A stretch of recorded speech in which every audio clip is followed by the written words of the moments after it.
Well, Ryan, Surrey, the latest team to find the full effects of the Essex juggernaut here at Chelmsford. 7 matches this season, 7 wins in the Championship, and this latest one's taken us right to the top of the county table. Just your reflections on the last 3 days. It was important to beat them, and to get 7 wins out of 7 matches.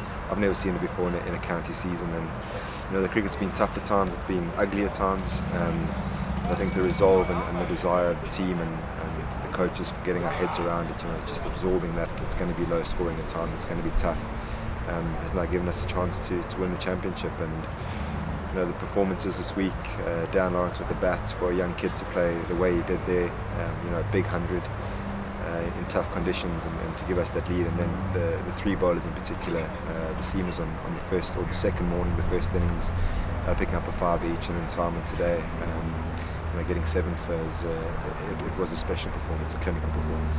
I think you've overlooked one player as well in that credit, and all credit to you, that century. Terrific performance, vital. And I know you've said to us so many times before, they're only important, these big innings, if they help the side to a win.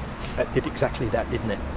Yeah, it was. I think after the first innings or after the second morning, the wicket really flattened out. It was a good wicket, and I thought in all 3 innings, getting through the new ball was tough. So once we got to that 35-40 over mark, I knew it was important just to bat that last session last night, and I wasn't particularly worried about runs, team runs per se. I knew if we were batting overnight, we'd be in a strong position.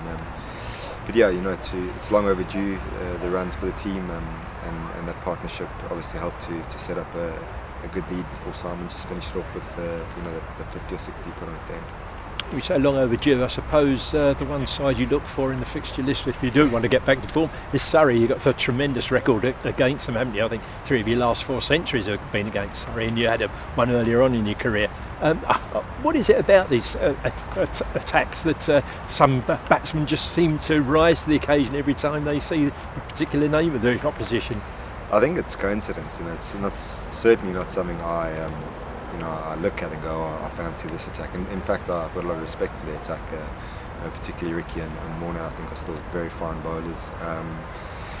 I don't know, I guess playing them at the Oval and Guildford every other year does help.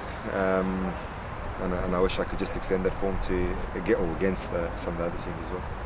How close an eye were you keeping on events down at the Ageas Bowl during the game? You can't but help surely look over, just looking and seeing what's going on there, and that either motivates you perhaps sometimes, and you think, looking for inspiration from somewhere. You got it from those players out there, didn't you? We did, and we knew it was going on, and I think either way the cards could have fallen this week. It would have put us in mirrored positions. So if they had won and we had won, we would be going in a few points behind them, whereas now we're going in a few points ahead of them. And either way, I'm pretty sure it'll be a result wicket next week, but it is certainly nice to be going with the points in the bag just in case it does rain. But I think if we do get enough cricket in next week, the team who wins next week is going to win the championship, and that's great. There hasn't been a real close finish in the championship for a few years. Obviously I'd like to go there being 23 or 24 points ahead, but the level that Somerset have achieved throughout the year, both teams have got 9 wins out of 13. That's a serious effort, and we've both pushed each other hard, and hopefully next week's after the crazy summer we've had, English cricket's had, hopefully next week is the final spectacle and the final showdown.